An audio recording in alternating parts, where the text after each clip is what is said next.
आज के इस वीडियो में हम बात करेंगे HTET Haryana teacher eligibility test 2024 का ऑनलाइन फॉर्म आप कैसे अप्लाई कर सकते हैं। इसके स्टेप बाय स्टेप प्रोसेस के बारे में हम बात करेंगे इस वीडियो में। तो यहाँ पर फ्रेंड्स जो ये नोटिफिकेशन है इससे रिलेटेड जानकारी आपको इसकी ऑफिशियल नोटिफिकेशन पर जाकर आप इसकी डिटेल्स को चेकआउट कर सकते हैं। अगर आप एप्लीकेबल हैं एचटेट के लिए आवेदन करना चाहते हैं तो आप इसमें ऑनलाइन आवेदन कर सकते हैं। यहाँ पर देखिए फ्रेंड्स, अगर आप केवल एक ही लेवल के लिए आवेदन करना चाहें, 2 लेवल के लिए आवेदन करना चाहें या 3 लेवल के लिए आवेदन करना चाहें तो आप आवेदन कर सकते हैं। यहाँ पर जो फीस है वो आपको देखने को मिल जाती है। ऑल कैंडिडेट्स यहाँ पर एप्लीकेबल हैं, मतलब अदर स्टेट कैंडिडेट भी यहाँ पर आवेदन कर सकते हैं। इसके लिए इंपॉर्टेंट डेट है 4 नवंबर से 14 नवंबर, 15 नवंबर से 17 नवंबर तक आप इसमें जो है एडिट कर सकते हैं। इसके लिए फ्रेंड्स जो भी इंस्ट्रक्शंस हैं वो आपको इसके नोटिफिकेशन में देखने को मिल जाएंगे। तो अप्लाई करने से पहले जो भी इसकी एलिजिबिलिटी कंडीशंस हैं उनको आप चेक जरूर कर लें अप्लाई करने के लिए। यहाँ पर जो फ्रेंड्स वैकेंसीज हैं ये आपके पीआरटी मीन्स प्राइमरी टीचर के लिए, TGT means trained graduate teacher के लिए और आपके पीजीटी पोस्ट ग्रेजुएट टीचर के लिए आपकी यहाँ पर जारी की गई है। और इसमें देखिए फ्रेंड्स जो क्वालिफिकेशन क्राइटेरिया है वो भी आपको यहाँ पर दिया गया है। अब बात करते हैं इसके फॉर्म अप्लाई के लिए। तो देखिए ये इसका ऑफिशियल पोर्टल है जहाँ पर लॉगिन सेक्शन पर आप क्लिक करेंगे। यहाँ पर आने के बाद अगर आप पहली बार रजिस्ट्रेशन यहाँ पर कर रहे हैं तो नॉट हैविंग अकाउंट रजिस्टर पर आप क्लिक करेंगे अपने अकाउंट को रजिस्टर करने के लिए। इस पर क्लिक करने के बाद कुछ बेसिक जानकारी है जिसमें सबसे पहले आप यहाँ पर एंटर करेंगे आपका नाम। तो यहाँ पर फ्रेंड्स जो आपका नाम है फुल नेम वो आप यहाँ पर एंटर कर देंगे। इसके बाद फ्रेंड्स आपको यहाँ पर आपका फादर नेम एंटर करना है। इसके बाद आपको मदर नेम देना है, आपका फ़ोन नंबर आपको यहाँ पर देना है। इसके बाद यहाँ से इस कैलेंडर के माध्यम से आपकी जो डेट ऑफ बर्थ है वो फ्रेंड्स आप यहाँ से सेलेक्ट कर सकते हैं। तो यहाँ पर जो भी जानकारी है वो सिर्फ मैं सैंपल के तौर पर सेलेक्ट कर रहा हूँ, आपकी एक्चुअल जानकारी आपको यहाँ पर प्रोवाइड करनी है। आईडी में आधार या पैन कार्ड का ऑप्शन है तो आपका आईडी नंबर यहाँ पर आप प्रोवाइड करेंगे, आपकी मेल आईडी आप देंगे और उसके बाद यहाँ से एक पासवर्ड क्रिएट करेंगे।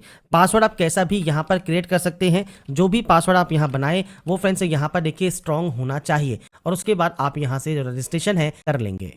इसके बाद फ्रेंड्स आपके मोबाइल नंबर पर एक एसएमएस सेंड किया जाएगा जिसमें फ्रेंड्स आपको आपका फ्रेंड्स जो ओटीपी है वो आपको सेंड किया जाता है। वो ओटीपी आप यहाँ पर एंटर करेंगे और उसके बाद कंटिन्यू टैब पर क्लिक कर देंगे। इसके बाद फ्रेंड्स आपको यहाँ पर अब लॉगिन करना है। लॉगिन करने के लिए आपका जो रजिस्ट्रेशन नंबर है या आपका फ़ोन नंबर है और जो पासवर्ड आपने क्रिएट किया होगा वो डालकर आप सिंपली यहाँ से लॉगिन कर सकते हैं। लॉगिन करने के बाद आपका देखिए जो डैशबोर्ड है ये ओपन हो जाएगा और यहाँ पर डैशबोर्ड में फ्रेंड्स आपको यहाँ पर सबसे पहले सेलेक्ट करना है कि आप किन लेवल के लिए आवेदन करना चाहते हैं। इसके बाद अपनी पर्सनल इन्फो है, क्वालिफिकेशन है, एड्रेस है, इन्फॉर्मेशन है और लास्ट में पेमेंट एंड डिक्लेरेशन है। तो यहाँ पर देखिए आपको केवल एक ही बार रजिस्ट्रेशन करना होता है। आप मल्टीपल के लिए आवेदन यहाँ पर करना चाहते हैं तो कर सकते हैं। जैसे मान लीजिए आप पीआरटी लेवल 1 के लिए आवेदन करना चाहते हैं तो आप इस ऑप्शन को सेलेक्ट करेंगे। आप केवल टीजीटी लेवल 2 के लिए आवेदन करना चाहते हैं तो आपको यहाँ पर सब्जेक्ट सेलेक्ट करनी होगी और अगर आप केवल पीजीटी लेवल 3 के लिए आवेदन करना चाहते हैं तो आपको यहाँ पर सब्जेक्ट आपकी सेलेक्ट करनी है। अगर आप मल्टीपल पोस्ट के लिए एप्लीकेबल हैं, जैसे मान लीजिए आप पीआरटी और टीजीटी दोनों के लिए आवेदन करना चाहते हैं तो लेवल 2 सब्जेक्ट जो नेम है वो आपका यहाँ पर रिक्वायर्ड रहेगा, वो आपको यहाँ पर सेलेक्ट करना होगा। अगर आप मान लीजिए तीनों के लिए आवेदन करना चाहते हैं तो यहाँ पर सेम इस ऑप्शन को सेलेक्ट करना है और उसके बाद आपको यहाँ पर जो आपकी सब्जेक्ट नेम है वो आपको यहाँ पर सेलेक्ट करनी होगी, तो वो आप यहाँ पर सेलेक्ट कर सकते हैं। इसके बाद आप सिंपली सेव एंड कंटिन्यू वाले ऑप्शन पर क्लिक कर देंगे। इसके बाद फ्रेंड्स आपका देखिए जो फॉर्म है वो स्टार्ट हो जाएगा। सबसे पहले अगर आप दिव्यांग कैंडिडेट है तो यस कर सकते हैं। आपका पीएच कैटेगरी सर्टिफिकेट आपको यहाँ पर अपलोड करना होगा, नहीं है तो आप सिंपली नो कर सकते हैं। आइडेंटिफिकेशन मार्क में कोई भी कट का निशान, कोई मोल, कोई बर्न का निशान है आपके चेहरे पर, हाथ पर, पैर पर तो आप उसकी जानकारी दे सकते हैं, नहीं है तो आप सिंपली नो मार्क की एंट्री कर देंगे। टाइप ऑफ एरिया कौन सा है, रूरल एरिया से आप जो है बिलोंग करते हैं या अर्बन मतलब शहरी से बिलोंग करते हैं, वो आपको जानकारी देनी है।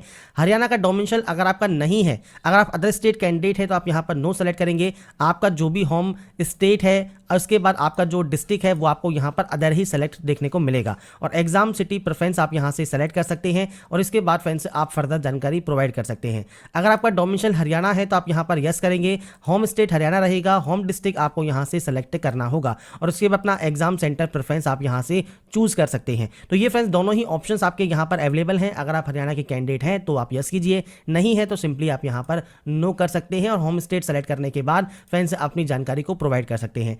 कैंडिडेट की बैंक डिटेल है तो फ्रेंड्स आपका जो नाम है, अकाउंट होल्डर नेम है वो आपको देना है, आईएफएससी कोड देना है, अकाउंट नंबर देना है और बैंक नेम देना है। ये फ्रेंड्स सारी जानकारी जो चारों ऑप्शंस हैं ये सारी जानकारी आपकी जो बैंक की पासबुक है उसके फर्स्ट पेज पर आपको देखने को मिल जाती है।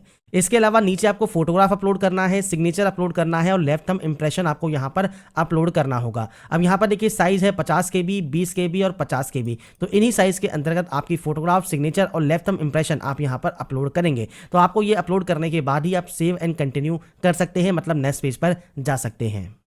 इसके बाद फ्रेंड्स नेक्स्ट ऑप्शन आपकी एजुकेशन क्वालिफिकेशन का है। तो सबसे पहले 10th का रोल नंबर आप यहाँ पर एंटर करेंगे। ये एंटर करने के बाद आपको आपके फ्रेंड्स बोर्ड का पूरा नाम यहाँ पर देना है, आपका पासिंग ईयर क्या है वो आपको यहाँ पर देना होगा, आपके मार्क्स या ग्रेड सिक्योर्ड कितने हैं वो आपको यहाँ पर देने हैं, और इसके बाद फ्रेंड्स आपके यहाँ पर आपको परसेंटेज मेंशन करनी है और ग्रेड या डिवीजन आप यहाँ पर एंटर करेंगे। ऐसे ही फ्रेंड्स आपको सीनियर सेकेंडरी का आपको यहाँ पर रोल नंबर देना होगा, बोर्ड का नाम देना होगा, पासिंग ईयर देना होगा, इसके बाद आपके नंबर्स कितने आपने गेन किए हैं और आपकी परसेंटेज कितनी है वो जानकारी आप देंगे, और उसके बाद सेम आपको डिवीजन देना है। तो यहाँ पर जो भी जानकारी है ये सिर्फ मैंने सैंपल के तौर पर दी है, आपको आपकी एक्चुअल जानकारी देनी है। नीचे आने पर आता है हायर क्वालिफिकेशन। आप प्लस वाले ऑप्शन पर क्लिक कीजिए। जैसे मान लीजिए आपके पास यहाँ पर बीए है तो आप बीए दे सकते हैं, जो भी आपकी डिग्री है वो आप देंगे, आपका रोल नंबर देंगे, इंस्टीट्यूट का नाम आप यहाँ पर देंगे तो अपने कॉलेज का नाम आप दे सकते हैं। इसके बाद फ्रेंड्स आपको यहाँ पर देना है बोर्ड या यूनिवर्सिटी, आपका फ्रेंड्स पासिंग ईयर कितना है, मार्क्स सिक्योर्ड आपको देने हैं, मतलब कितने नंबर्स आपने गेन किए वो आप देंगे, आपकी परसेंटेज देंगे और आपका यहाँ पर डिवीजन आप दे सकते हैं। ऐसे ही फ्रेंड्स आप प्लस वाले आइकन पर क्लिक करेंगे। अब जैसे मान लीजिए आपने एमए किया हुआ है तो आप एमए की जानकारी यहाँ पर दे सकते हैं। इसके बाद प्लस वाले आइकन पर क्लिक करने के बाद आपकी जो फर्दर क्वालिफिकेशन है वो आप दे सकते हैं। जैसे आप मान लीजिए प्राइमरी टीचर पीआरटी के लिए आवेदन करते हैं तो यहाँ पर देखिए 12th क्लास पास आउट होना 50% मार्क्स के साथ जरूरी है, साथ में आपका पास या अपीयरिंग होना 2 year diploma in elementary education में जरूरी रहता है। इसके अलावा फ्रेंड्स यहाँ पर सीनियर सेकेंडरी के साथ अगर आपने 4 ईयर का बैचलर ऑफ एलिमेंट्री एजुकेशन, जिसका आपको यहाँ पर देखिए नेम दिया गया है, ये अगर आप पास आउट है या अपीयरिंग है तो आप इसमें आवेदन कर सकते हैं। ऐसे ही 12वीं के साथ फ्रेंड्स आपका 2 ईयर डिप्लोमा इन एजुकेशन जो कि स्पेशल एजुकेशन है वो है, आप तो वो भी दे सकते हैं। डिग्री के साथ अगर आपके पास डिप्लोमा इन एलिमेंट्री एजुकेशन है तो उसके साथ भी आप यहाँ पर आवेदन कर सकते हैं। अगर मान लीजिए आप यहाँ पर ट्रेंड ग्रेजुएट टीचर के लिए आवेदन कर रहे हैं तो यहाँ पर डिग्री, साथ में फ्रेंड्स आपके पास social science as a elective या ऑनर सब्जेक्ट है सोशल साइंस टीचिंग के लिए, जिसमें बीटीसी, जेबीटी या डीएड आपने यहाँ पर किया हुआ है तो आप आवेदन कर सकते हैं। तो यहाँ पर देखिए आपको फ्रेंड्स क्वालिफिकेशन की क्राइटेरिया दिए गए हैं। आपके पास जो भी क्राइटेरिया है टीजीटी साइंस के लिए या टीजीटी मैथमेटिक्स के लिए, तो सब्जेक्ट वाइज आपको यहाँ पर जो भी क्वालिफिकेशन क्राइटेरिया है वो आपको यहाँ पर दिया गया है। तो यहाँ पर फ्रेंड्स अप्लाई करने से पहले एक बार फ्रेंड्स चेक जरूर कर लें आप जिन जिन पोस्ट के लिए आवेदन कर रहे हैं, जिस भी आपके पास क्वालिफिकेशन है पीजीटी के लिए भी, तो वो भी आपको यहाँ पर देखिए उसकी फ्रेंड्स जानकारी दी गई है। जैसे पीजी डिग्री है तो पीजी डिग्री आपके पास होनी चाहिए, तो आपको यहाँ पर जो आपकी क्वालिफिकेशन है उसकी आपको एंट्री करनी है। ऐसे ही फ्रेंड्स आपके पास मान लीजिए यहाँ पर है बीएड, तो फ्रेंड्स आप बीएड की जानकारी यहाँ पर एंटर कर सकते हैं। आपका रोल नंबर, इंस्टीट्यूट का नाम, बोर्ड का नाम, पासिंग ईयर, कितने नंबर्स आपने सिक्योर किए, परसेंटेज क्या है, डिवीजन क्या है, ये आपको यहाँ पर देना है। तो ये बेसिक क्वालिफिकेशन है जो कि आप यहाँ पर एंटर करेंगे और उसके बाद सेव एंड कंटिन्यू कर देंगे। इसके बाद फ्रेंड्स नेक्स्ट ऑप्शन आपके एड्रेस का है। अगर प्रेजेंट और परमानेंट एड्रेस अलग अलग है तो आप अलग अलग एंट्री कर लीजिए, सेम है तो आप सेम उस पर क्लिक कर सकते हैं और उसके बाद सेव एंड कंटिन्यू आप कर देंगे। इसके बाद फ्रेंड्स यहाँ पर देखिए आपके सामने आता है आपका एप्लीकेशन प्रीव्यू सेक्शन। तो अभी तक आपने जितनी भी जानकारी फिल की है वो आप चेक कर सकते हैं। अगर आपको लगता है किसी भी ऑप्शन में अगर आपने गलती कर दी है तो आपको देखिए यहाँ पर एक ऑप्शन मिलता है एडिट का, आप यहाँ से इसे एडिट कर सकते हैं। अगर आपको लगता है कोई भी गलती नहीं है किसी भी ऑप्शन में तो आप प्रोसीड कर सकते हैं पेमेंट करने के लिए, और उसके बाद डिक्लेरेशन आप यहाँ पर इसे करके फॉर्म को फाइनल सबमिट कर सकते हैं। तो यहाँ पर फ्रेंड्स देखिए अब आपको करना है डिक्लेरेशन करने के बाद जो टोटल फीस है वो आपको शो करेगी। अगर आप नोटिफिकेशन को रीड आउट करेंगे तो यहाँ पर देखिए फ्रेंड्स जैसे आपने तीनों लेवल के लिए अगर आवेदन कर रहे हैं तो आपको फीस यहाँ पर इस तरह से पे करनी होती है। एससी या पीएच कैंडिडेट जो कि हरियाणा के निवासी हैं उनके लिए टोटल फीस है 500 रुपये एक सब्जेक्ट के लिए, 2 के लिए है 900, 3 के लिए है 1200। अगर आप एससी पीएच के अलावा मान लीजिए आप यहाँ पर हरियाणा के जनरल कैंडिडेट हैं या हरियाणा के आप ओबीसी कैंडिडेट हैं, एसटी कैंडिडेट हैं या बीसीए बीसीबी कैंडिडेट हैं तो 1000, 1800, 2400 रुपये फीस है। और बाकी अदर कैंडिडेट के लिए भी अगर आप हरियाणा के निवासी नहीं भी हैं तो भी आपकी फीस यही सेम आपकी लगेगी। तो यहाँ पर फ्रेंड्स जो फीस है वो आपको शो करती है। इसके बाद आप पे वाले ऑप्शन पर क्लिक कर देंगे।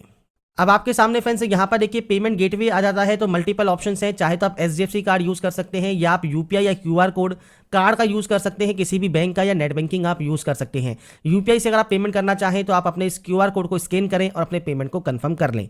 पेमेंट जैसे ही आपका कंफर्म होगा आप अपना फाइनल प्रिंट आउट सेव या डाउनलोड करके अपने पास रख पाएंगे। तो यहाँ पर फ्रेंड्स मैंने आपको सारी जानकारी प्रोवाइड कर दी है कैसे आप Haryana estate online form 2024 apply कर सकते